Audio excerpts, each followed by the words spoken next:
सलात शरीफ।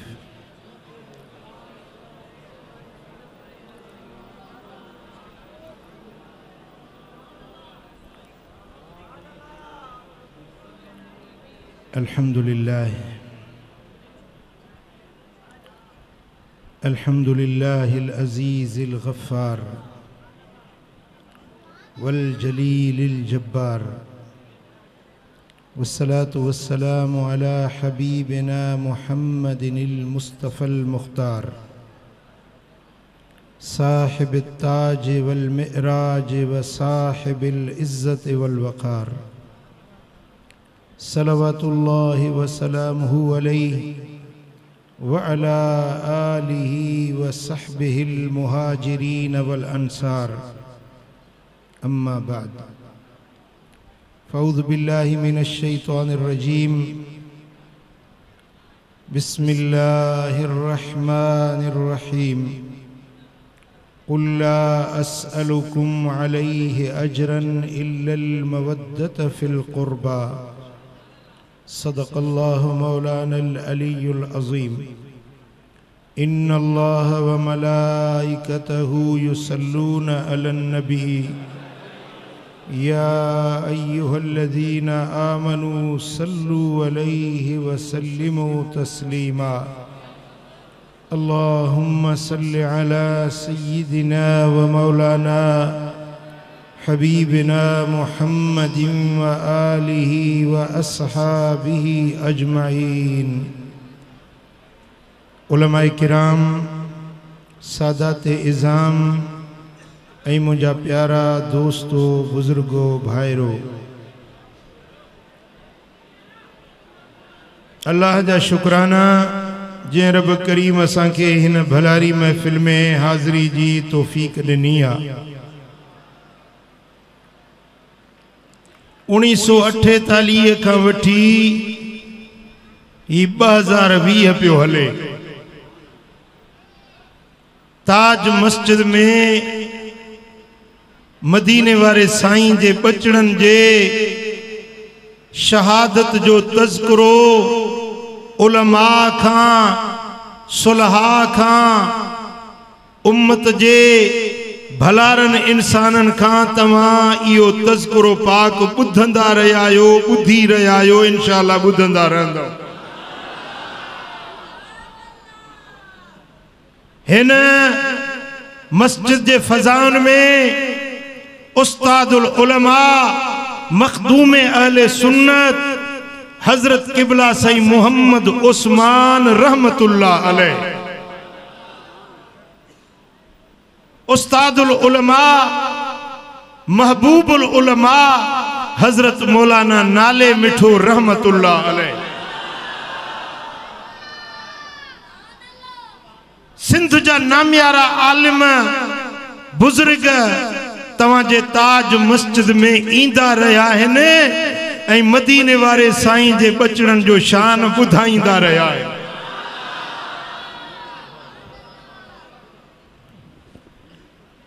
बुद्धो पलव में बधो, दिल ते लिखो, पंहिंजे आलमन जूं ॻाल्हियूं सीने में सांढियो, उन अकीदे के वठो, उन ॻाल्हि के मज़बूत पकड़ियो जेके आलिम तव्हांखे सेखारनि ऐं समझाइनि था।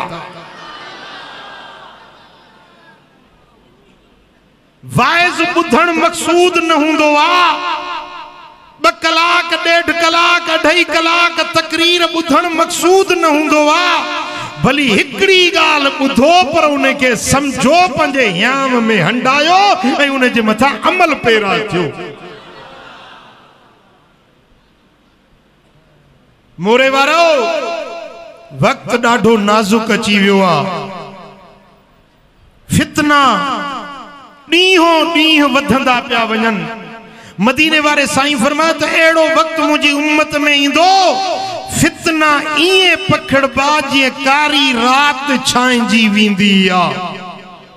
जे रात छांइजी वेंदी आ न इए रात वांगुर कारी रात वांगुर फितना छांइजी वेंदा एड़ो दौर मुंजी उम्मत में इंदो मानू सुबह जो मुसलमान हुंदा शाम जो काफर थी वेंदा शाम जो मुसलमान हुंदा सुबह जो काफर थी वेंदा साईं फरमाइन था एड़ो दौर इंदो जो पैसे जे एवज दौलत जे एवज नाणे जे एवज मानू पंजो दीन विकणी छडींदा पंजो अकीदो विकणी छडींदा ताके शायद मु अगे बुधायो हो या न असा जे मातली जे पासे में एकड़ो मानू हुयो कट्टर सुन्नी या रसूल अल्लाह चवण वारो मिलाद करण वारो दस्तगीर जी यारी करण वारो वरी अचे गजस हो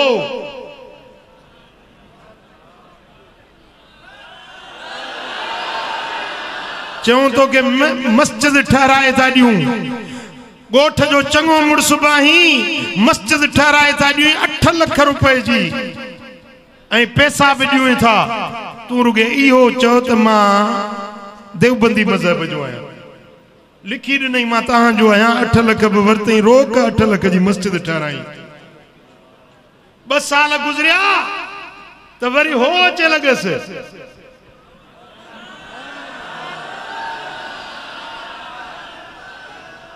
उन्हनि जो मियां है 8 8 16 ते तो यो ये कयो आ असां तो के 20 था ॾियूं वरी कारो झंडो हई चई त मां उन्हनि मजा आया मदीने वारे साईं फरमाया त एड़ो दौर इंदो मानू पैसन ते पंजो दीन विकणंदा अॼु वो दौर अची वियो आ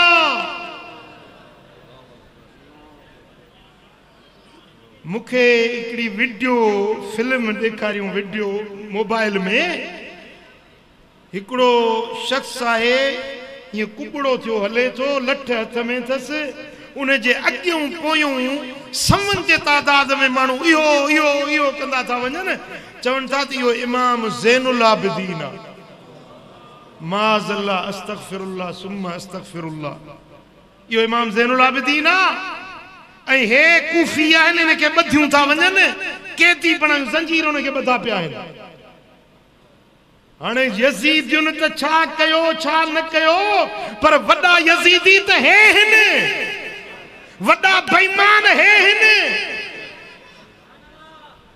हिकड़ो मुजस्समो ठाहियो आहे फोटू मुजस्समो बुत जीअं ठहंदो आहे उन खे तीर लॻा पिया आहिनि तलवारूं लॻियूं पियूं सिर कटियो पियो आहे चए त इहो इमाम हुसैन पियो आहे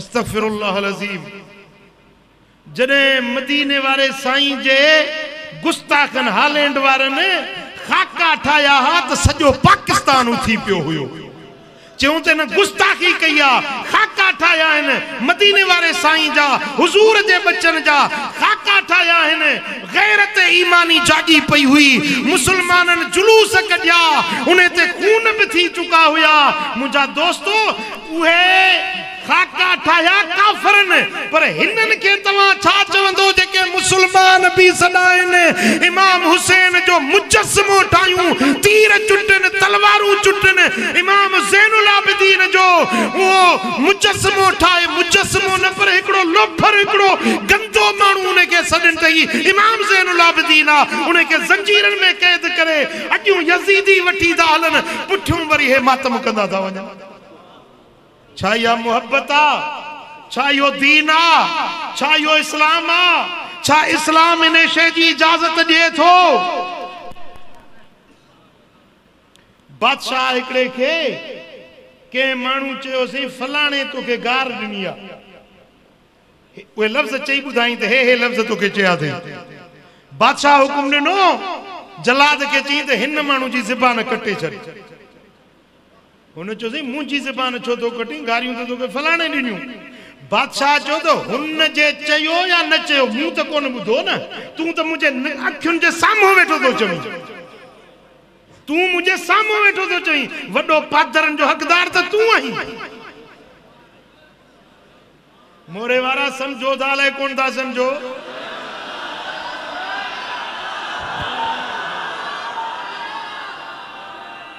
यजीदियुनि छा कयो तारीख में लिखियल आहे पर हे त तुंहिंजे निगाहुनि जे साम्हूं मुजस्मा ठायूं हथ जो इमाम ज़ैनुल आबिदीन ऐं बीबियुनि जा उहे काफ़िलो ठाहिनि था। इमाम हुसैन जो काफ़िलो थो वञे पियो। तव्हां यूट्यूब ते ॾिसो तव्हांखे उहे सॼियूं फिल्मूं नज़र ईंदियूं। हीअ बीबी ज़ैनब आहे, बीबी रुकैया आहे, हीअ बीबी सकीना है, ही फलानी बीबी आ मुझा दोस्तों, ही इमाम ज़ैनुल आबिदीन आ, ही फलाने जो लाश आ, ही फलाने जो जनाज़ो आ। छा यो अदब आ या बेअदबी आ? गालायो छो न था? अदब आ या बेअदबी आ? बेअदबी आ। यो इश्क आ या फिस्क आ? फिस्क आ। यो इश्क आ या फिस्क आ? फिस्क आ। या मोहब्बत आ या ख़यानत आ? ख़यानत आ। मोहब्बत सिखणी थई त ताज मस्जिद में आ, आशिकाने अहल बैत। सुभान अल्लाह।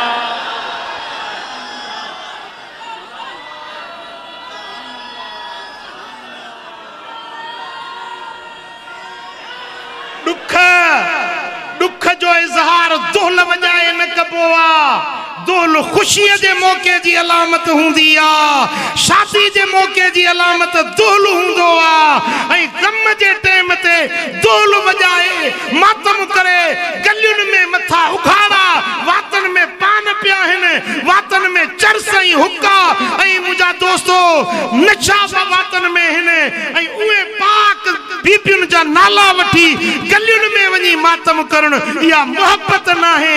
जे मोहब्बत थई त ताज मस्जिद में आ अदब सां। सुभान अल्लाह।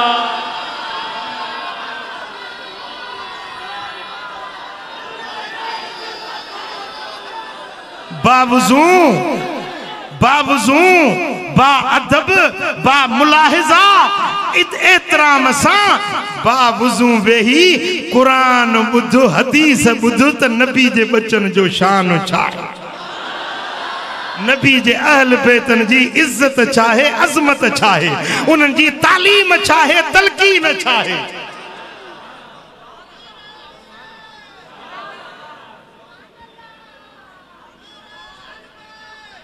पुट मां ध्यान चाहींदुसि तव्हांजो।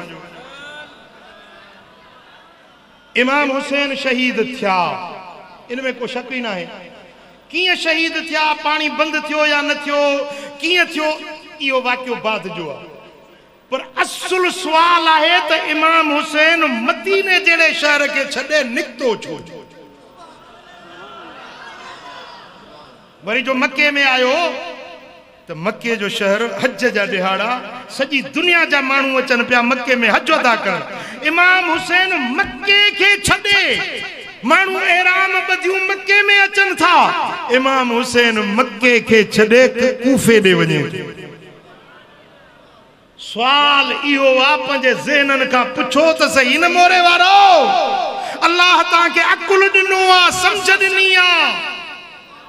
कदे पान का पुछो, सवाल कयो त इमाम हुसैन जे वञण जो मकसद केड़ो हो, गर्ज केड़ो हुयो। रस्ते में वाक़ियो थियो करबला में, कूफे मक्के ऐं कूफे जे विच में मंजिल आहे करबला जी, जिते वाक़ियो थियो आहे। इमाम हुसैन जी मंजिल करबला न हुई, करबला में तो वाक़ियो थी वियो, संदन मंजिल त अॻिते हुई, कूफे हुई। जे कूफे विया पे त छाजे ला पे विया, मकसद केड़ो हो, गर्ज केड़ो हुयो, मतलब केड़ो हुयो, चाहत केड़ी हुई, तमन्ना केड़ी हुई। एने एकड़ो हिंदुस्तान में मौलवी दो टीटीआर जेड़ो जाकिर नायक, इन्हें वरी तकरीर कया, इन्हें वरी तकरीर कया त बिन शहजादन की जंग हुई। अमीर मावियो बादशाह हुयो, उन्हें जो शहजादो हुयो यजीद, हजरत मौला अली बादशाह हुयो, उन्हें जो शहजादो हो इमाम हुसैन। बिन्नी शहजादन जे विच में कुर्सी जी जंग हुई। यजीद पियो चे कुर्सी ते मां हुजा, इमाम हुसैन पियो चे त कुर्सी मुखे मिले। कुर्सी जी लड़ाई हुई, बी का गाल कोन हुई। इन्हें सोच जे मथा लानत, इन्हें फिक्र जे मथा लानत, इन्हें फिक्र जे मथा जेको चे तो कुर्सी जे ला निकतो हुयो, इन सोच जे मथा अल्लाह जी लानत आ। हिकड़ो वरी चए थो त इमाम हुसैन पैसा, माल, दौलत जे हासिल करण जे लाइ निकतो, लुटेरो बणजी निकतो, लुटण काफिला लुटिया हुई, रस्ते में काफिला लुटिया हुई, काफिला लुटण जे लाइ निकतो हुयो। मां तो चवां इन फिक्र जे मथां बि अल्लाह जी लानत आहे। जेको चे तो पैसे जे लाइ निकतो हो सो कूड़ो आ, जेको चे तो कुर्सी जे लाइ निकतो हुयो इमाम हुसैन वो भी कूड़ो, कूड़े जो पुटरो आ।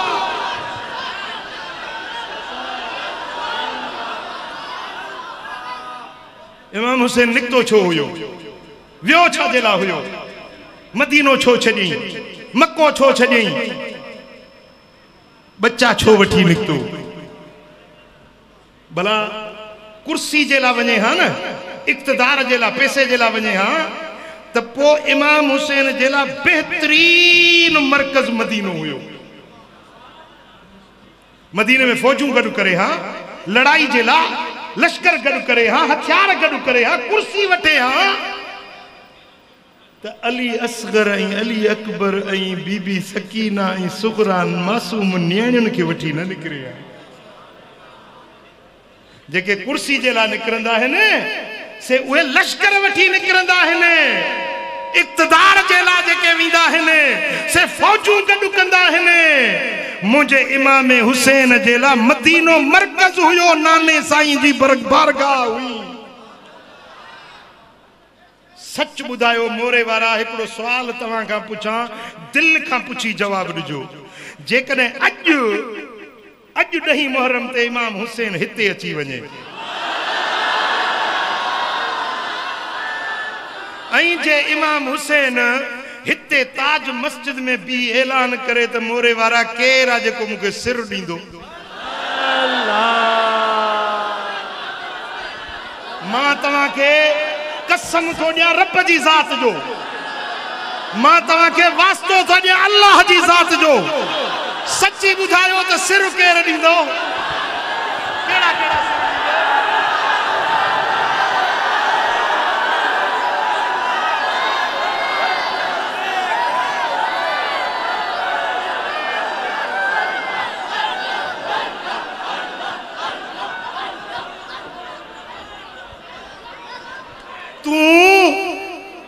तू 1500 साल पो पैदा थियो ही, न तो इमाम हुसैन ॾिठो, न ज़ियारत कयई, न मदीने वारो ॾिठुई, पर अॼु बि तुंहिंजी इहा मोहब्बत जो मलाइकनि लिखी। फरिश्ता शाहिद आहिनि, अॼु ताज मस्जिद जो दर ऐं दीवारूं बि शाहिद आहिनि। खुदा जो कसम आ, क़यामत जे ॾिहाड़े हीअ ताज मस्जिद जो आगुर सहन बि शाहिदी ॾींदो।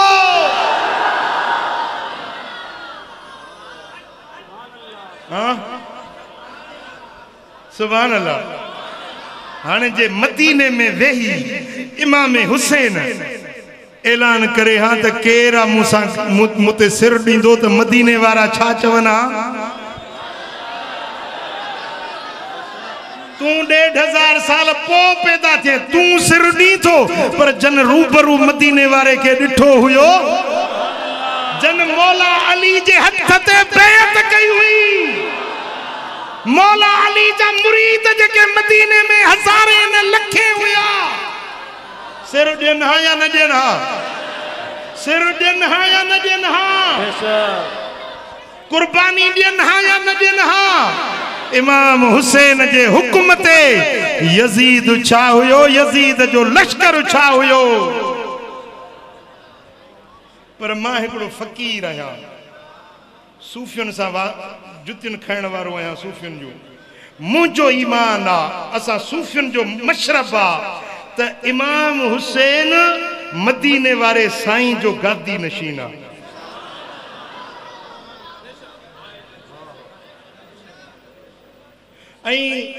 अहले दिल था चवन, आरिफ था चवन त जेको गादी ते वेहंदो आ न, उन के गादी वारे जो फैज़ उन जे सीने में ऑटोमेटिक अची वेंदो आ।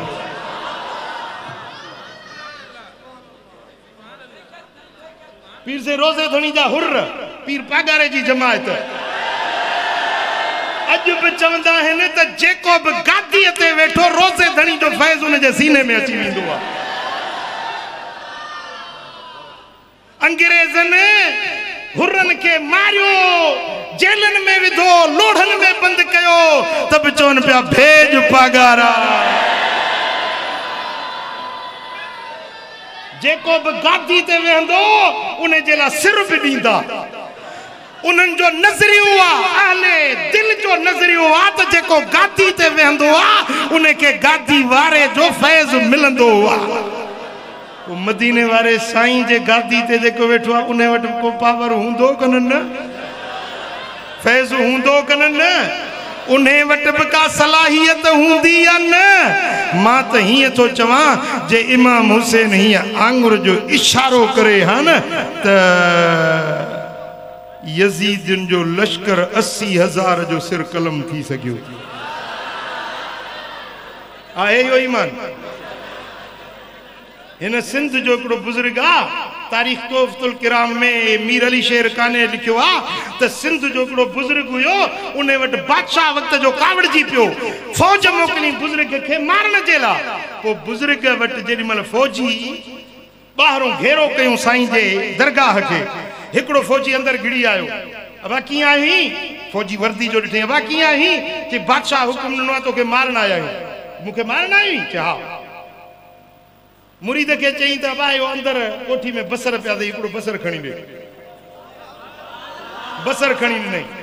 बुजुर्ग हिय कयो, उन्हें बसर के हिय करे कटई, उन्हें सिपाही के चई अंदर ॾिस, अंदर जो ॾिठई त बुजुर्ग हिकड़े बसर के कटियो तो वे जेके 100 200 400 बसर पिया सब यदोल थी विया। वली सगोरे फरमाइश ताने मुझे कोठीअ में बसर घणा आहिनि या तुझा सिपाही घणा आहिनि? चइजे बसर घणा आहिनि। फरमाई जे हिकड़ो बसर कटींदुसि न त तुंहिंजी सॼी फौज इएं अधो अध गफा गफा थी वेंदी। अरे जे वलीअ के एतिरो पावर आहे बसर के वढे त हड़ई बसर वढजी सघनि था, त इमाम हुसैन जो रूहानी पावर छा हूंदो?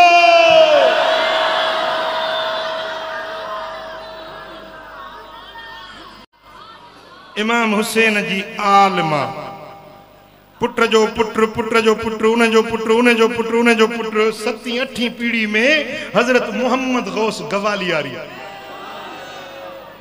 मोहम्मद गौस गवालियारी इमाम हुसैन जे औलाद मां 7वीं 8वीं पीढ़ी में काफिलो वठियो वञे पियो, न्याणियूं बच्चा सब साथ साण हुजे, ओचितो धाड़ेलन हमलो कयो। बुजुर्ग वॾी उमिरि जो पोढ़ो पीर मर्द हीअं लठ खाॾी जे हेठों ॾेई हीअं ॾिसे बीठो, हो पिया लुटनि, हो पिया फिरनि, बुजुर्ग ॾिसे बीठो। धाड़ेलनि सॼे काफ़िले खे लुटियो, उठ फुरियूं, घोड़ा फुरियूं, सामान फुरियूं, सोन हुया, चांदी हुयो, जेको हुयो फुरियूं। उन काफ़िले में साईं जो बचड़ा बि गॾु हुया न। साईं जी नंढड़ी नवासी हुई, ॾोहिटी, हज़रत मोहम्मद गौस गवालियारी जी नंढड़ी ॾोहिटी। उन जे कन्ननि में सोन जूं वालियूं पातल हुयूं। हिकड़े धाड़ेल वालीला थी, लही न सगी, छिक ॾिनई, लही न सगी, वरी छिक ॾिनई, वाली न लथी। धाड़ेल हो ज़ालिम, उन खंजर खणी ऐं न्याणी जो कन्नु कपियो। ॼण हिकड़ी हिकड़ी वाली लाहिण में देर थींदी, कन्नु सॼो ॿई कन्न कपे थो वठां, पोइ वालियूं कढी वठंदुसि, हीअं कन्नु कपियईं।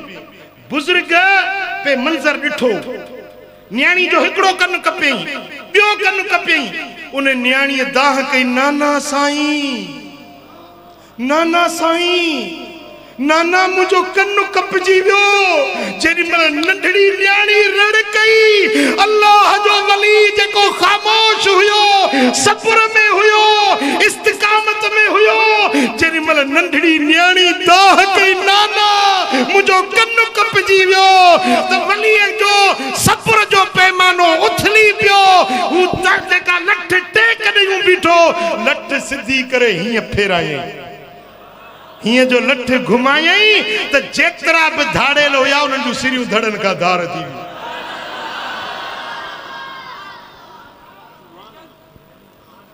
आहे ईमान। इन करामातिल औलिया हक़ुन, वलियन जूं करामतूं हक़ आहिनि, सच आहिनि। जेकॾहिं इमाम हुसैन चाहे हाँ मोरे वारा कन खोले बुध जे चाहे हाँ मदीने में लखे आशिकन जो लश्कर गड करे जंग करे हाँ त करे सकियो थे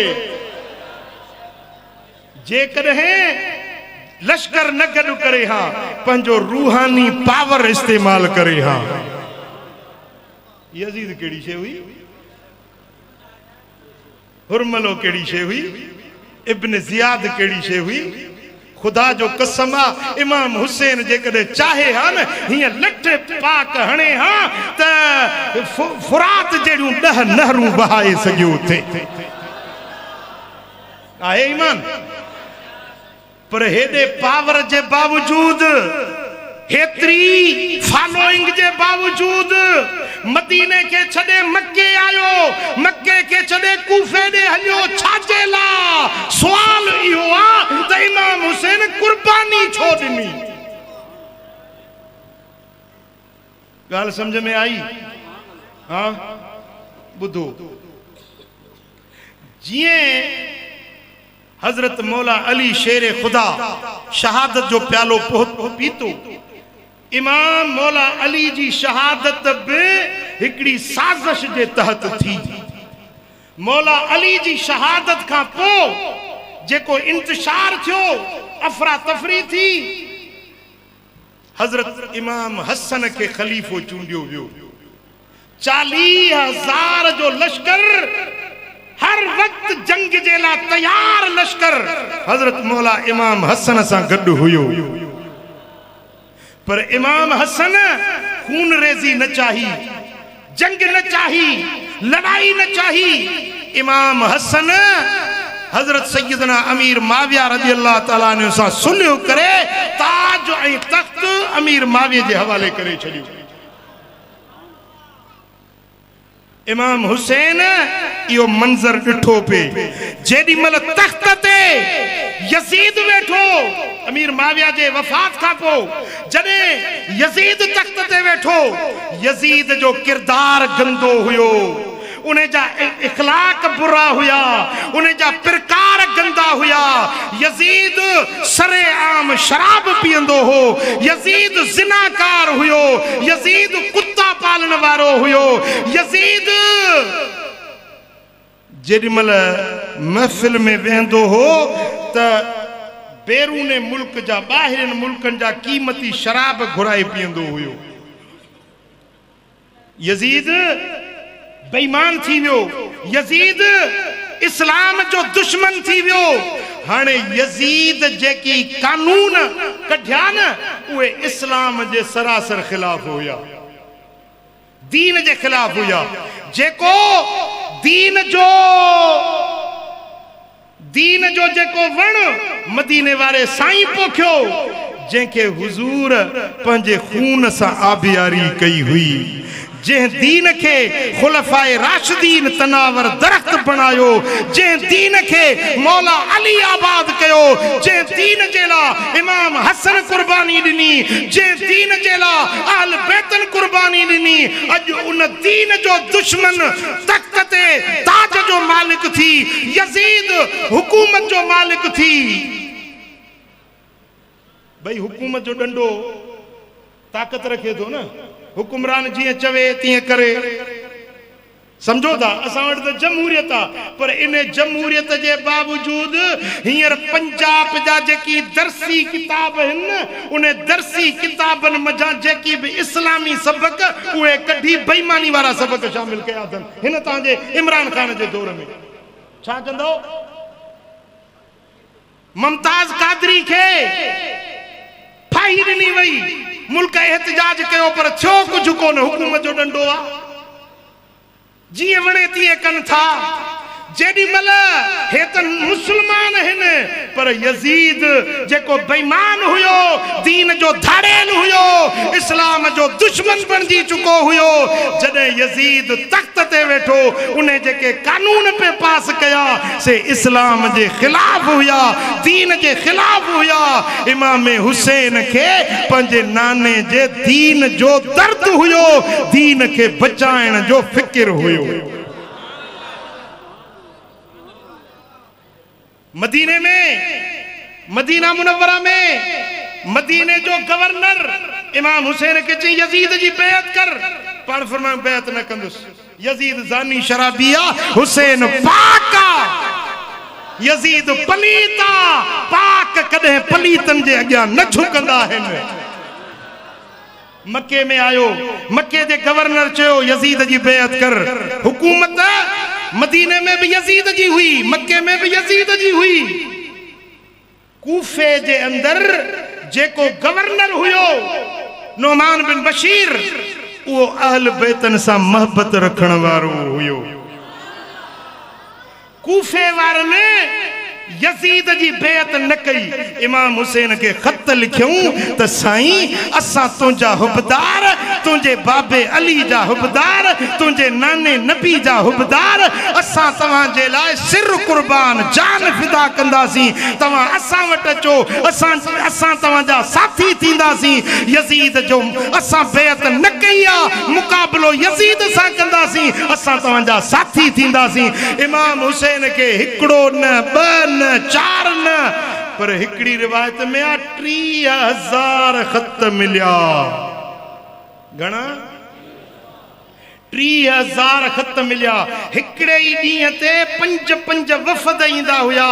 चवंदा हा त साईं जेकॾहिं तव्हां असां वटि न ईंदो, असांजी रहबरी रहनुमाई न कंदो, त पोइ असां क़यामत जे ॾियारे तुंहिंजे नाने वटि दाह ॾींदासीं त असां हुसैन खे सॼोसीं दीन जी ख़िदमत जे लाइ, पर हुसैन असांजे अॻुवाणी करण न आयो।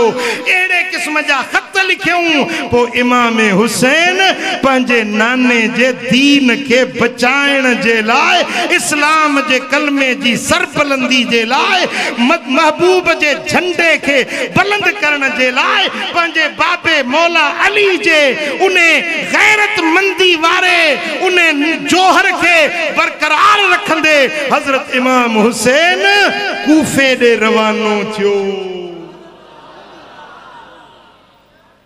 ऐं जॾहिं यजीद ॾिठो त कूफे जो गवर्नर नोमान बिन बशीर नरम दिला अहल बैतन सां मोहब्बत रखण वारो आ, उन्हें इने गवर्नर के हटाए उन्हें जाते जालिम गवर्नर उबैदुल्लाह बिन ज़ियाद के मुकर्रर कयो। उबैदुल्लाह बिन ज़ियाद सफाक हुयो, खून रेज़ी करने में देर न कंदो हुयो, जालिम हुयो, ॾाढो माण्हू हुयो।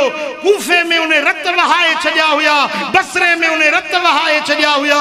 उन्हें जे करे बसरे सां गॾु कूफे जी गवर्नरी बि यजीद इब्न ज़ियाद जे हवाले कई।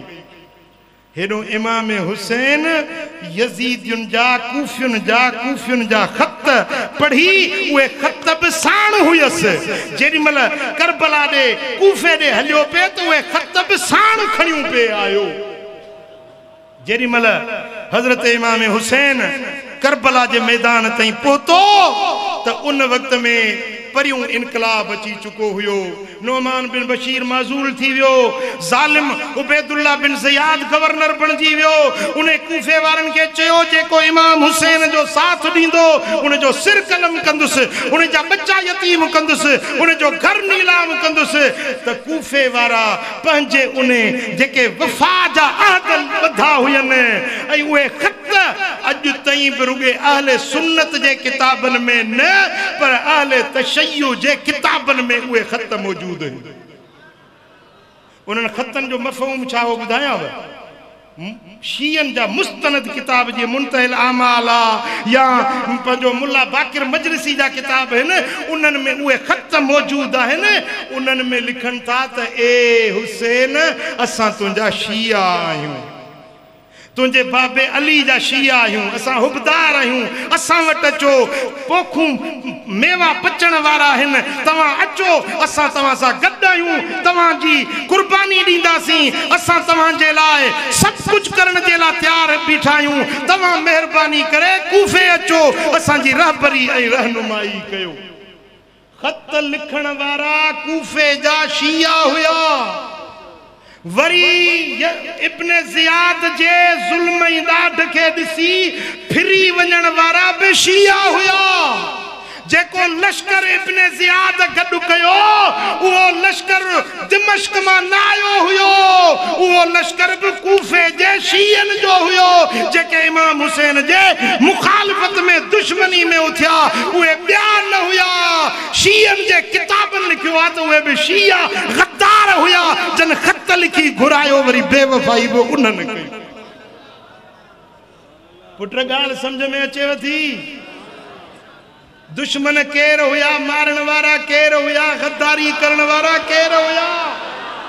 हाँ इन्हें ते हिकड़ो दलील मां अल बिदाया वन निहाया जिल्द 8 सुफ़ो नंबर 198 उनमें हिकड़ी तवा के मां रिवायत तो बुधाया तो तवा के सजो जेको मु बयान कयो उन जो बैकग्राउंड तवा के समझ में अची विंदो। सुम्मा अनाख राहिलतहू हजरत इमाम हुसैन पंजे स्वारी ते चढ़ी ए स्वारी के हलायो व अमर उक़बा बिन समआन फअकलहा सुम्मा क़ाल अख़बिरूनी। वो हजरत इमाम हुसैन कूफे वारन जे सामू पंजी स्वारी ते चढ़ी कूफे वारन जे अग्यों आयो लश्कर जेको करबला में गड थियो हुयो न इमाम हुसैन जो जन पानी बंद कयो हो न उनन जे सामू आयो। वो हजरत इमाम हुसैन खबर तो छा चयो उनन मानुन के छा चई अततलबूननी बिक़तीलिन लकुम क़तलतहू छा तवा जो कत्ल कयो आ जे कत्ल जो मुखा पलांद वठण आया मु तव्हांजो को माण्हू मारियो आ छा जो तव्हां मुखों खून जो बदलो वठण आया हो? औ मालिनकुम अकलतहू या तव्हांजो को माल मु फबायो आ जेको माल मुखों वठण आया हो? बुधायो कूफे वारो मु तव्हांजो ॾोह कहिड़ो कयो आ? ओ बिकिसासतिन मिन जिराहतिन या मु तव्हांजो को माण्हू ज़ख्मी कयो आ उन्हें जो बदलो मुखों वठण आया आयो?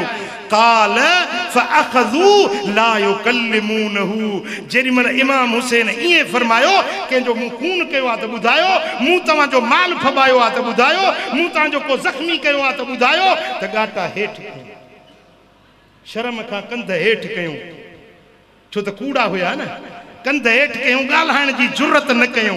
पो हजरत इमाम हुसैन नाला वरता या शीस बिन रबी ओ शीस पुत्र रबी जा या हज्जार बिन अबजर या कैस बिन अशस या ज़ैद बिन हारिस ये 4 नाला खयूं जेके कूफे जा उहे वडा वडा शिया ये हुया जन खत लिखया हुया।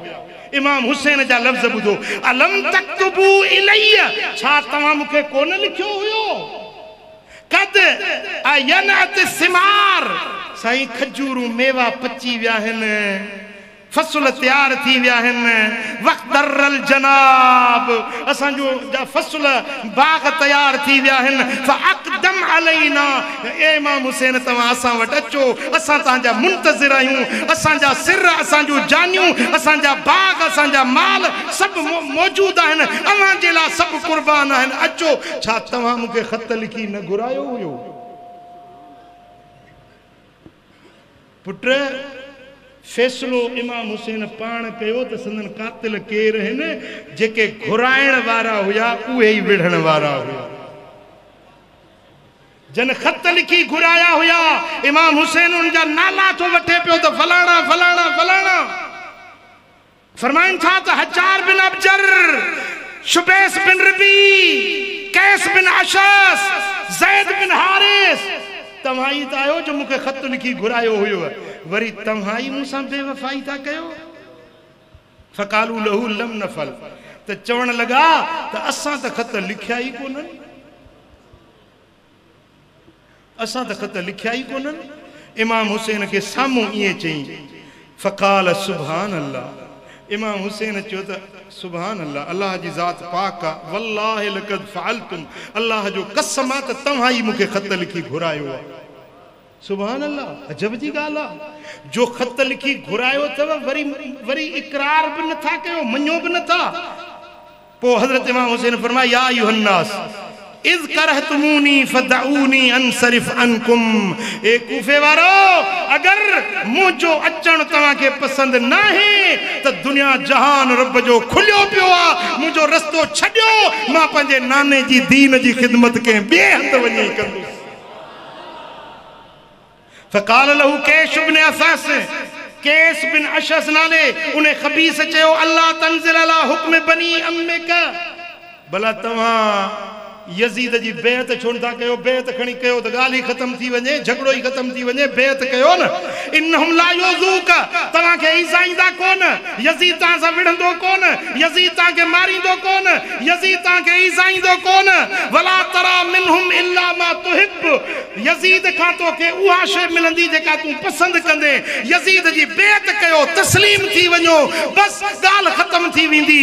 इमाम हुसैन फरमायो फकाल लहुल हुसैन अंत अखू अखीक अतुरीद अन ततलुब का बनु हाशिम बे अक्सर मिन दमिन मुस्लिम इब्न अकील। तू उहो ही न मुझे भा मुस्लिम बिन अकील के मारायण वारो, धोखे सा मारायण वारो भी तू आही। अज वरी तू मुखे सलाह थोड़ी त मां यजीद जे क्या झुकी वञा। ला वल्लाहि ला आतीहिम बियदी आयता अज़लील। अल्लाह जो कसम तके बेइज्जत मानू वांगुर झुकी मां यजीद सा हाथ मिलाया, यो हुसैन का न थियो आ न थी सगंदो। हुसैन झुकियो आ न झुकी सगंदो। हुसैन जेको मकसद खणी आयो आ, उन्हें मकसद का न हटियो आ न हटंदो। पुट ता के गाल समझ में आई तो घुराइण वारा भी उहे, बेवफाई करण वारा, गद्दारी करण वारा भी उहे, वरी यजीद जे अॻियां झुकण जी सलाह ॾियण वारा भी उहे। पर कुर्बान वंजे इमाम हुसैन जे अज़मत तां सदके वंजे, उन्हें जे हिम्मत तां कुर्बान वंजे, उन्हें जे जज्बे जे मथा कुर्बान वंजे। शेरे खुदा जो बच्चो फरमाए थो मुझे रगुन में हैदरे करार जो खून आ। हुसैन जो सिर कटजी त सके तो गैर जगह झुकी न तो सके।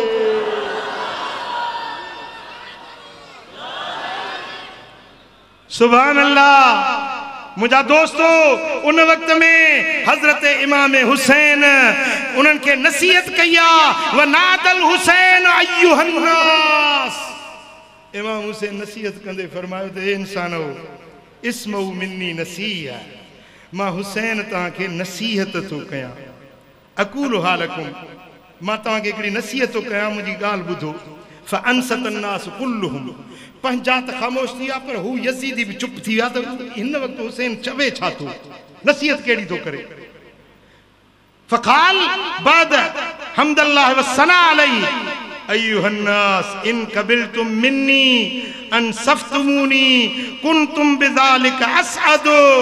इमाम हुसैन फरमाए तो त ॿुधो, जेकॾहिं मुंहिंजी ॻाल्हि मञंदो, मुंहिंजी बेत में ईंदो, मुंहिंजो फरमान मञंदो त तव्हां जहिड़ो बख़्त वारो ॿियो केरु न हूंदो। पर जेकॾहिं तव्हां मुंहिंजी ॻाल्हि नथा मञो, मुंहिंजे नाने वारे दीन खे छॾे तव्हां यज़ीद जा पैरोकार थियो था, त यादि रखो मूंखे न तव्हांजे माल जी ज़रूरत आहे, न तव्हांजे दौलत जी ज़रूरत आहे। मां हुसैन पंहिंजो सिर कटाए सघां थो, बच्चा कुर्बान करे सघां थो, पर पंहिंजे नाने जे दीन खे छॾे नथो सघां। पुट ॻाल्हि समझ में आई? असुल वाक़ियो इहो आहे, असुल गर्ज़ इहो आहे, दीन जो तहफ़ुज़ करणो आहे। अल बिदाया व निहाया वारो लिखे थो, जेॾीमहिल 10 मुहर्रम जे ॾिहाड़े ते इमाम हुसैन मैदान करबला में निकितो न, त उन वक़्तु साईं वटि 2 शयूं हुयूं। घणियूं शयूं हुयूं? मोरे वारा ध्यानु चाहींदुसि तव्हांजो। इमाम हुसैन वटि 2 शयूं हुयूं। हिकिड़े हथ में तलवार हुई, ॿिए हथ में क़ुरान हुयो। हिकिड़े हथ में तलवार हुई, ॿिए हथ में क़ुरान हुयो। ये 2 हुसैनी हथियार हैं। इमाम हुसैन जे जिंदगी जो माहसुल ब शयूं हैं। हिकड़ो तलवार जडे मुकाबले जो वक्त अचे, बातिल सा मुकाबले जो वक्त अचे त गर्दन झुकाए न बीबो आ, कंध मथे करे मुकाबलो करे निबो आ। हुसैनी ए हुसैनी हुबदारो, इमाम हुसैन बातिल जे अॻियां गर्दन झुकाइण जो सबक न सेखारियो, करबला में कंध मथे करे ऊंचे घाट अचण जो सबक सेखारियो। इमाम हुसैन जे इन फलसफे के भिटाई भी बयान कयो। फरमाए तो हण भाला विड़ भाकुरे आदि ढाल मढारे, हण भाला विड़ भाकुरे आदि ढाल मढारे, मथा ते गुतरार मारत मतारो थिए। फरमाए तो झुकी वञण ज़लीलन जो कम्मा, झुकी वञण बानन जो कम्मा, मर्द बातिल जे अॻियां झुकंदा नाहिनि। अॼु गाटड़ा हीअं झुकाए न वेहो, कंध निबा करे निमा करे न वेहो। हुसैन जा मुरीद आहियो, ऊंचे घाट चओ। जे बातिल वारा घणा आहिनि त बि परवाह न आहे, जे असां थोरा आहियूं त हीणा आहियूं त बि ॿीणा आहियूं,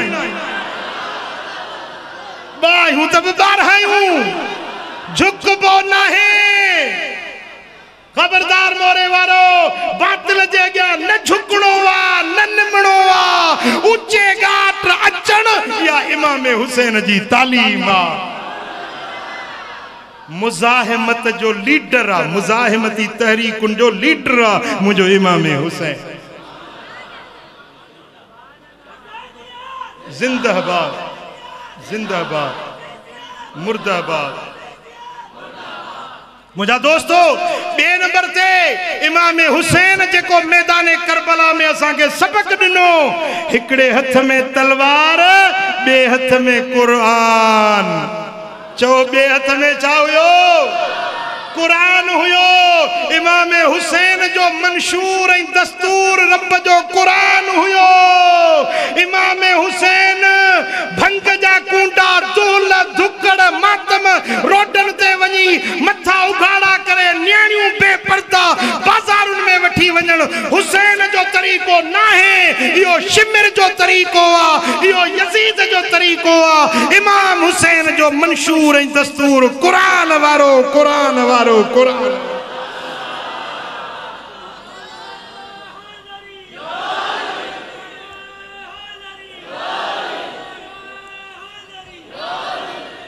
ثم ركب الحسين على فرسه واخذ مصحفا فوضعه بين يديه। हजरत इमाम हुसैन कुरान खयो, पंजे अगियों पंजे घोड़े ते कुरान रखई। ऐं सुम्मा इस्तकबल अलकौम राफिअन यदैहि। पो इमाम हुसैन कुरान में अगियों रखे हथ मथे खया, हथ मथे कनी ऐं फरमाई त अल्लाहुम्मा अंत सिकती फी कुल करबिन। हर दुख में मुझो मददगार मुझा रब तू आई, मुझो मददगार मुझा मौला तू आई। वरजाई फी कुल शिद्दतिन। हर सख्ती में मुझी उम्मीद तो रब जी जात में आ। मुझे उम्मीदुन जो मरकज मौला तू आही, मुझो मददगार तू आही। इन वली अल्लाहुल्लज़ी नज़्ज़लल किताब। मुझो वारिस, मुझो मददगार, मुझो साथी, मुझो साझी, मुझो रफीक, मुझो मुमिद, मुझो नासिर आहे त सिर्फ अल्लाह आ, जे ही कुरान नाज़िल कयो आ। ओ रब मुझो मददगार आ। वह यतवल्ल सालिहीन। उहो ही अल्लाह सालिहन जो मददगार आ। भाईरो मोरे वारो इमाम हुसैन कुरान हथ में खणी कुरान ते अमल करे दुनिया वारन के देखारियो तो सिर वने वणन दे पर कुरान वारो रस्तो न छडबो। वो छा था चो इमाम हुसैन जो रस्तो बने तो हाँ राहतूं होदे भी घणियूं आहिनि। यजीद वारे रस्ते में मज़ा घणा आहिनि, ऐश आहिनि, आराम आहिनि, सुख आहिनि, पैसो आ, ॾोकड़ आ, कुर्सी आ, इक़्तिदार आ, नफ़्स जूं ख़्वाहिशूं पूरियूं थींदियूं, पैसो ॾोकड़ जाम मिलंदो। यजीद जे पासे ॾे सुख दुनिया जा घणा ई मिलंदा, पर हुसैनी रस्ते में ॾुख बि सुखनि खां वधीक प्यारा। हाँ मोरे वारा सोचे वठो, मुझो अमड़ियों भेनरूं सोचे वठो, सैयदा ज़ैनब साइण मैदाने करबला में इस्तिकामत जो पेकर बणजी ॾेखारियो।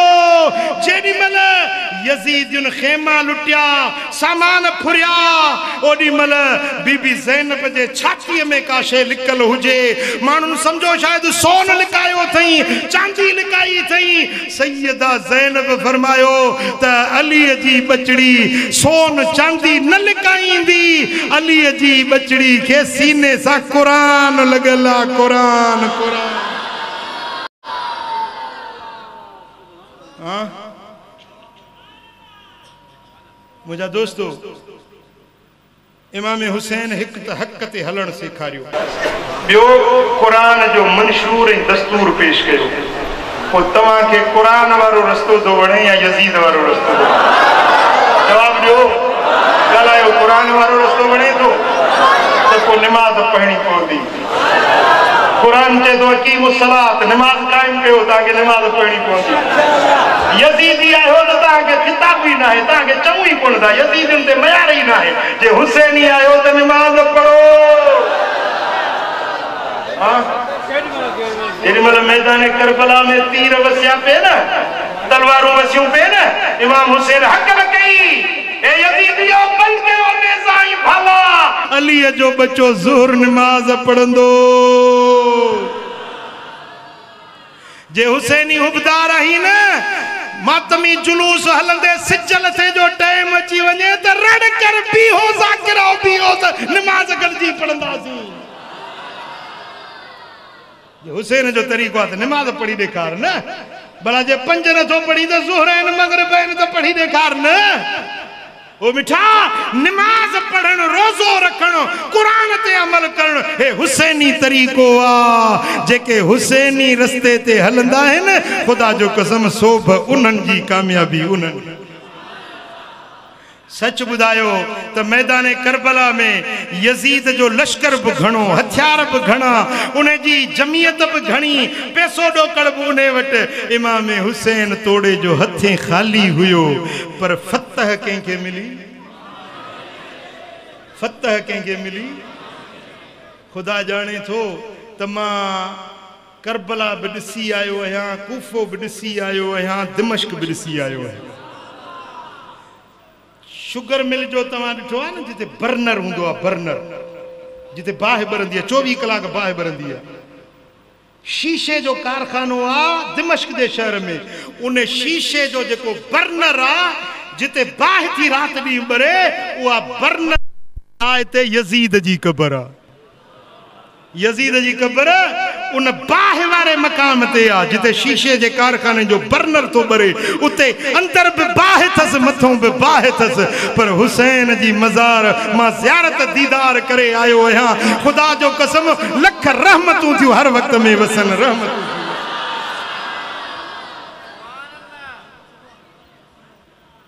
मां जेॾीमहिल करबला जे एरिया में दाख़िल थियुसि न, अञा करबला परे हुयो, पर उन एरिया में आयुसि त ख़ुदा जी इज़्ज़त जो कसम, अल्लाह जे घर में तव्हां सां थो ॿुधायां त उन एरिया में पहुचण सां मुंहिंजे दिलि जी कैफ़ियत मटी वई, ऐं हिकिड़ो दिलि ज़ोर ज़ोर सां धड़कण लॻी, ऐं मूंखे ईअं महसूसु पियो थिए त मां कंहिं अहिड़ी जाइ ते पहुतो आहियां जिते अल्लाह जी रहमत थी वसे।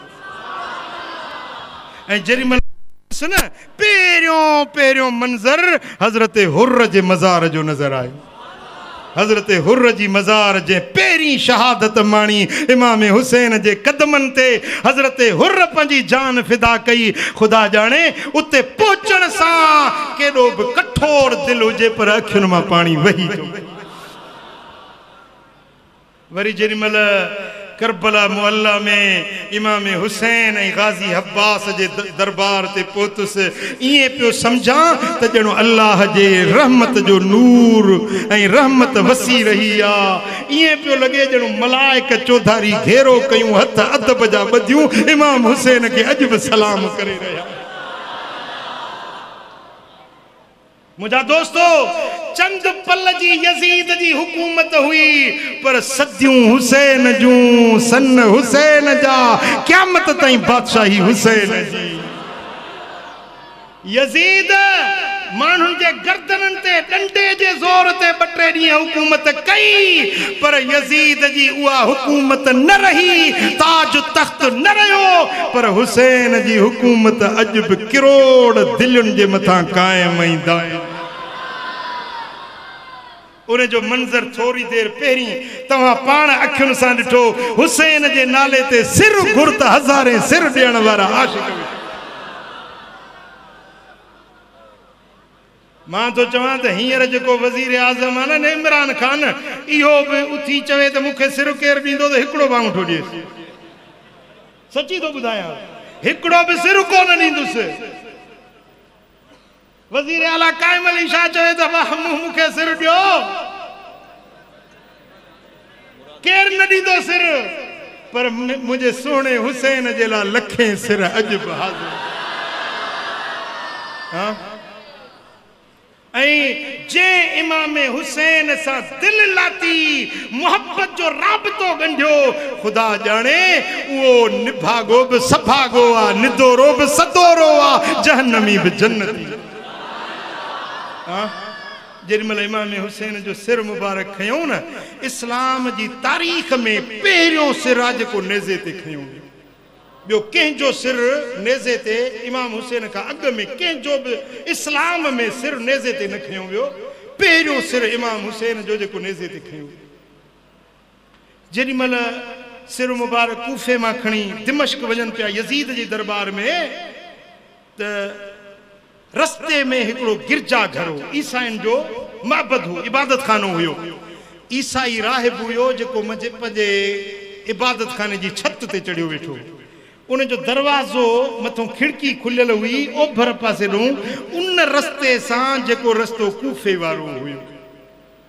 जेॾीमहिल उन आबिद ॾिठो त कूफे खां हिकिड़ो काफ़िलो थो अचे, जंहिंमें कुझु औरतूं बि आहिनि, कुझु ॿार बि आहिनि, पर उहे औरतूं कैदियाणियूं बणियल आहिनि। उन काफ़िले जे अॻियां हिकिड़ो सिर आहे जेको नेज़े जे मथां चढ़ियल आहे। उन सिर जे मथां नूर जा चिमकार अची रहिया आहिनि। जेॾीमहिल उन राहिब इहो मंज़र ॾिठो, पंहिंजे इबादत खाने मां हेठि लही आयो, पंहिंजे ख़लीफ़नि खे, पंहिंजे मुरीदनि खे चयईं त पुछा कयो इहो काफ़िलो कंहिंजो आहे। मूंखे लॻे थो त इहो काफ़िलो को आम काफ़िलो नाहे, को ख़ासि काफ़िलो आहे। माण्हू विया पुछी मोटी आया, चवनि था साईं ही काफ़िलो जेको आहे, चवनि था मुहम्मद करीम जे बचड़नि जो काफ़िलो आहे, जंहिंखे यज़ीद कैदी कयो आहे। इन काफ़िले जो सरदार इमाम हुसैन शहीद कयो वियो आहे, उन जो सिर नेज़े ते चाढ़ियो वियो आहे। ही उन जा बच्चा कैदी बणाया विया आहिनि। जेॾीमहिल उन राहिब ये ॻाल्हियूं ॿुधियूं त चयईं काफ़िले वारनि खे चओ मुंहिंजी ज़िंदगी जी कमाई 10,000 दीनार आहिनि, उहे 10,000 तव्हांखे थो ॾियां। हिकिड़ी राति जे लाइ इहो काफ़िलो मुंहिंजे हवाले कयो, हिकिड़ी राति मूंखे इन काफ़िले जी ख़िदमत जो मौक़ो ॾियो।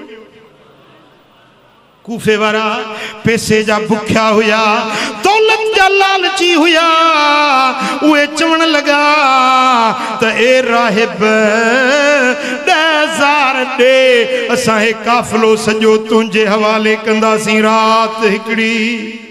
मुंहिंजा दोस्तो उन राहिब जो जेको ख़ास कमरो भलो सुठो कमरो हुयो, पंहिंजे मुरीदनि खे चई त इन कमरे खे साफ़ कयो, इन कमरे में अतुर खुशबू सुरहान लॻायो, मुहम्मद जे बचड़नि खे इन कमरे में रहायो। ऐं पाण इमाम हुसैन जो सिर पाक वरतई, उन सिर मुबारक जा चेहरो पाक रत में रंगीन हुयो, जेके तीर लगा हुया चेहरे पाक ते जख्म हुया, जिस्म रत में, चेहरो रत में रंगीन हुयो, सुहारी मुबारक रत में रंगीन हुई, जुल्फ मुबारक रत में गाढ़ा हुया।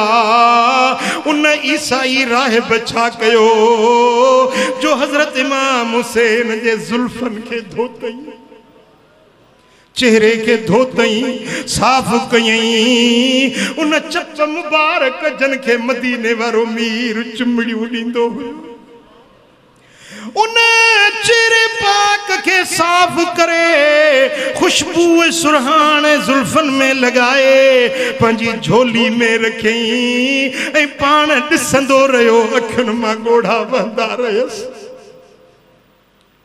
मुंहिंजा दोस्तो रात थिया, हिन राहिब छा कयो जो उन चेहरे पाक के हिकिड़े थाल में रखई, उन थाल में रखे पंहिंजे कमरे में, पाण उन थाल जे अॻियां जीअं निमाज़ में गोॾड़ा भञी वेहबो आ, ईअं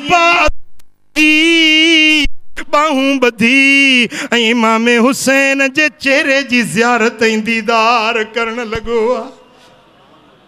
मुंहिंजा दोस्तो चेहरो बि चेहरो आ, उहो चेहरो आ जंहिंखे मदीने वारो मीर चुमियूं ॾींदो आ।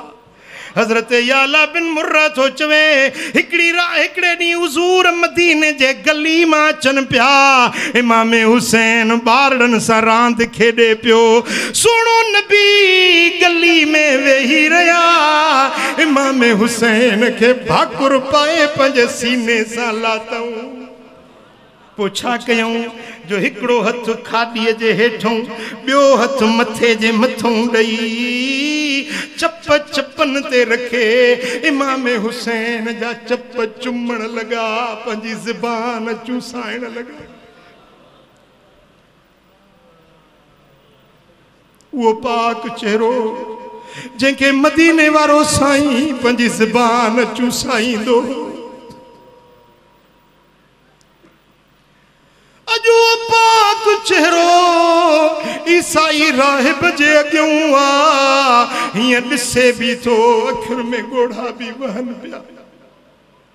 जेॾीमहिल रात आधी रात थी आ त आवाज़ आयो, ए राहिब हिन हुजरे मां ॿाहिरि निकिरी वञ, अॼु पाक रूह अचनि था हुसैन जो दीदार करण जे।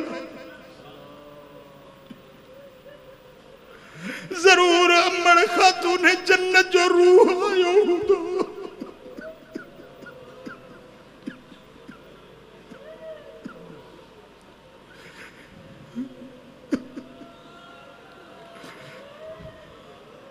ओ राहिब ॿाहिरि निकिरी वञ, अॼु पाक रूह दीदार जे लाइ अची रहिया आहिनि।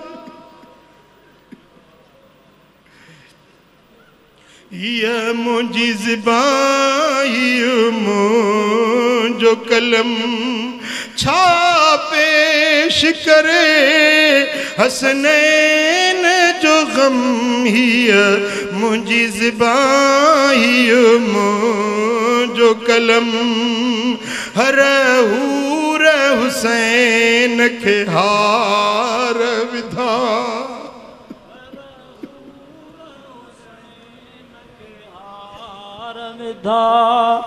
हर हूर हुसैन के हार विधा वही पर करबल बने जी बाग़रम हिया मुंजी ज़बाहियो मुंजो कलम छा पेश करे हसनैन जो गम हिया मुंजी ज़बाहियो मुंजो कलम पुट कूंध व्यो काज जी रात कुसी जो कासिम घोट खुदा जो कसम हिया मुंजी ज़बाहियो मुंजो कलम छा पेश करे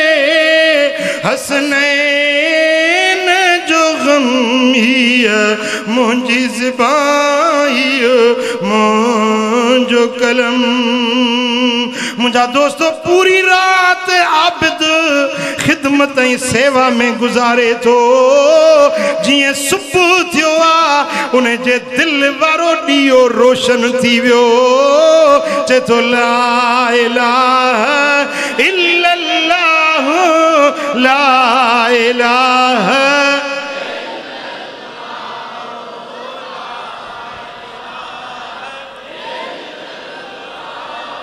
ला इलाहा इल्लल्लाह मुहम्मदुर रसूलुल्लाह सल्लल्लाहु अलैहि वसल्लम मुझा दोस्तों ईसाई राहिब कलमो पढ़ी मुसलमान बणदी वियो आ हुनन ज़ालिम 10,000 वरता मुझा दोस्तों सुबह जो काफिलो अगते हलियो जेनी मल अहल बैतन जो काफिलो हले पियो जे रात हुसैन जे चेहरे जो दीदार कयो आ उन चयो तही इबादत खानो तव्हां के आयो मां हुसैन जी गुलामी न छडींदुस काफिले जे पुठियां लगी पियो आ चे तो बाकी जिंदगी हुसैन जे बच्चन जी गुलामी में पूरी कंदुसे इन सारी जिंदगी जे राहिबी मशाइखी का हुसैन जे दर जी गुलामी मुझे ला वधीक शान वारी ओ मुझा दोस्तों जने इमाम हुसैन के सुञा तो दिल लाती दुनिया बे उन्हन जी आखिरत भी उन्हन जी बई जहान उन्हन जा रब आबाद करे छड़िया पर जेको मुसलमान सदाए ऐं नबी जे बच्चन सां बुग़्ज़ रखे नबी जे घराणे सां अदावत ऐं वेर रखे इहो यसीदी त सॾे सघिबो पर मोमिन न सॾिबो मोमिन उहो आहे जंहिंजे रगुन रेशन में सुहिणे हुसैन जी मुहबत समायल हुसैन शाहिद हुसैन जाहिद हुसैन हक जो इमाम आए हुसैन आला हुसैन बाला हुसैन आली मकाम आए हड़ई चो हुसैन आली हुसैन बरतर हुसैन रहबर हुसैन हक जो इमाम आए उहो अजमल उहो अकमल उहो आली मकाम आए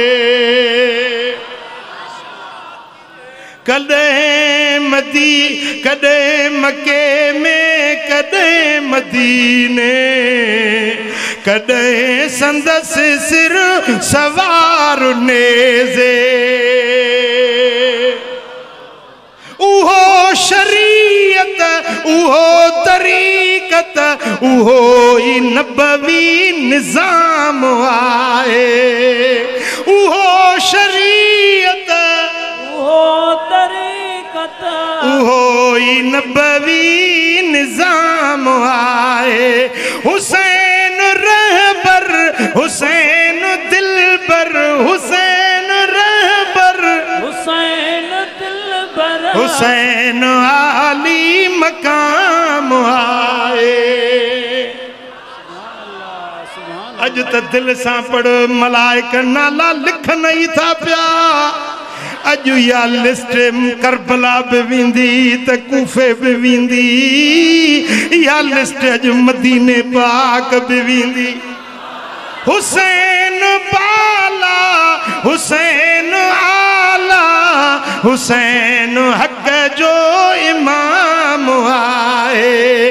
हुसैन रहबर हुसैन दिलबर हुसैन आली हुसैन आली। कदे कुलन ते नबी खयुस पे, कदे कुलन ते नबी खयुस पे, कदे संदस सिर सवार नेज़े।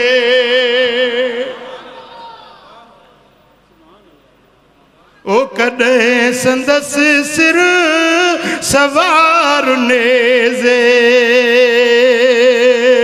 उहोई रहबर उहोई दिलबर उहो अलैहि सलाम आए। हुसैन साबिर हुसैन शाकिर हुसैन हक जो इमाम आए। करमुला संदस जे दरजो नौकर, संदस असक दर संदस अनौकर। गुलाम इब्ने गुलाम आहे, गुलाम इब्ने गुलाम आहे, संदन बच्चन जो भी गुलाम आए। हुसैन रहबर हुसैन दिलबर हुसैन हक जो इमाम आए। हुसैन हक जो इमाम आए। आहे दिल मदीने वाले जे बचड़न सा सच्ची था चो या ज़बान सा था चो। वेठा किथे आयो? ताज मस्जिद में अल्लाह जे घर में। सच्ची बुधायो तो सच्ची दिल थवा इमाम हुसैन सा। जे सच्चा मुरीद आयो तो अज खां वठी नमाज न छड़जो,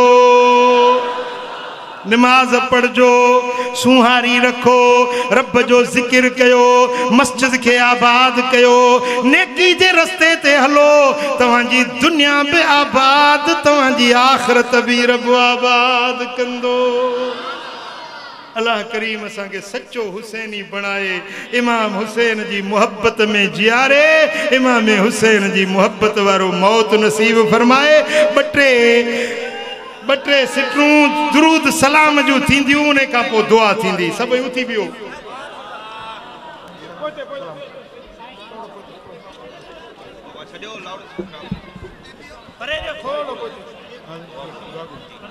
अल्लाहुम्मा सल्लि व सल्लिम व बारिक अला नबीना मुहम्मद व अला आलिहि व सहबिहि अजमाइन। या अल्लाह हिन सारी जमात ते राज़ी थी, सभिनी जे दिलनि जूं मुरादूं पूरियूं कर। या अल्लाह जे न भलारे ॾींहं जे सदके सभिनी जे मन जूं मुरादूं पूरियूं कर। ए मुंहिंजा मौला, जेकी दिल में आसूं उमेदूं खणी आया आहिनि, सभिनी जूं मुरादूं पूरियूं फरमा। कर्ज़ वारनि जा कर्ज़ लाह, बीमारनि खे शिफ़ा नसीब कर, दर्दमंदनि जा दर्द दूर कर, साइलनि जा सुवाल पूरा कर। हज़रत साईं मौलाना गुल मोहम्मद के सेहत ऐं तंदुरुस्ती ॾे। ए मुंहिंजा मौला, साईं के सेहत सलीमा, सेहत आजला कामला अता फरमा। ए मुंहिंजा मौला, हज़रत साईं मौलाना मोहम्मद उस्मान जा दर्जात बुलंद फरमा। मौलाना नाले मिठो रहमतुल्लाह अलैह जा दर्जात बुलंद फरमा। उन्हनि जे मज़ारुनि ते ला तादाद रहमतूं ऐं बरकतूं नाज़िल फरमा। या अल्लाह, हुज़ूर जी सारी उम्मत ते राज़ी थी। महबूब जा जिते उम्मती रहनि था, उन्हनि खे शादो आबाद रखजां। इस्लाम के गलबो अता कर। ए मुझा मौला यहूदियों ने नसारन जा नापाक मंसूबा मिट्टी में मिला। ए मुझा मौला असांजे प्यारे वतन पाकिस्तान जी हिफाजत फरमा। पाकिस्तान के अंदरूनी बैरूनी खतरन का महफूज रख जा। ए मुझा मौला असांजे पाक फौज जी तू मदद फरमा। ए मुझा मौला असांजे फौजी जवानन जो मोराल बुलंद फरमा। ए मुझा मौला सरहदुन ते जेके असांजा फौजी जवान पहरो ॾेई रहिया आहिनि मौला उन्हनि खे शादो आबाद रखजा। हुजूर जी सारी उम्मत ते राज़ी थी। मुझा मौला मदीने वारे साईं जे सदके हिन पूरे मजमे ते रहमतूं ऐं बरकतूं नाज़िल फरमा। इन्नल्लाह व मलाइकतहु युसल्लूना अलन नबी या अय्युहल्लज़ीना आमनू सल्लू अलैहि व सल्लिमू तस्लीमा। अल्लाहुम्मा सल्लि व सल्लिम व बारिक अला नबिय्यिना मुहम्मदिन व आलिहि व सल्लम। साईं 11 बजे